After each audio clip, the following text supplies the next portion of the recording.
Hi అందరికీ. So, ఈ వీడియోలో పైథాన్ బేసిక్స్ గురించి తెలుసుకుందాం.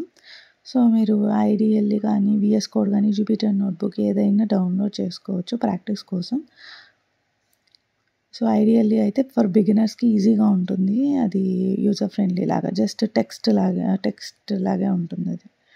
సో, నెక్స్ట్ కమాండ్స్ వైస్ చూస్తే హ్యాష్ కమాండ్ అనేది కమాండ్స్ ఇవ్వడానికి, ప్రింట్ అనేది డిస్‌ప్లే చేయడానికి message. So, various like data types ఉంటాయి.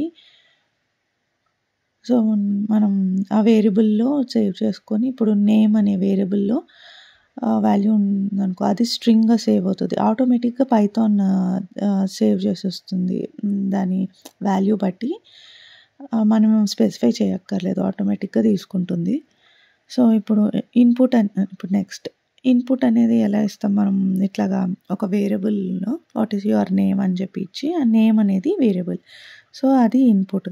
సో, ప్రింట్ స్టేట్మెంట్‌లో అక్కడ మనము ఆ వేరియబుల్‌ని కాల్ చేస్తున్నాము. సో, అక్కడ అవుట్‌పుట్‌లో మనం వేరియబుల్‌ని కాల్ చేస్తున్నాం కదా!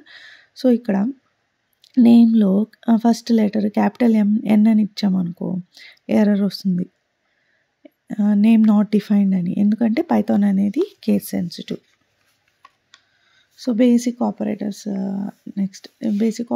ఏముంటుంది arithmetic like addition, subtraction, multiplication, division, modulo, exponent, floor division అంటే డివిజన్ వాల్యూ అవుట్పుట్ వస్తుంది కదా! అవుట్పుట్‌లో ఇంటిజర్ పార్ట్ ఒకటే తీసుకుంటుంది ఫ్లోర్ డివిజన్ అంటే. సో, ఇది. సో, టైప్ కాస్టింగ్ అని అంటే ఒక డేటా టైప్ నుంచి ఇంకో డేటా టైప్‌కి చేంజ్ చేస్తుంది.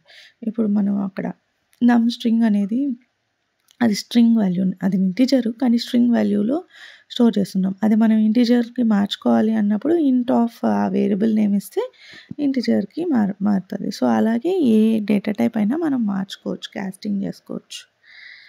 Thank you.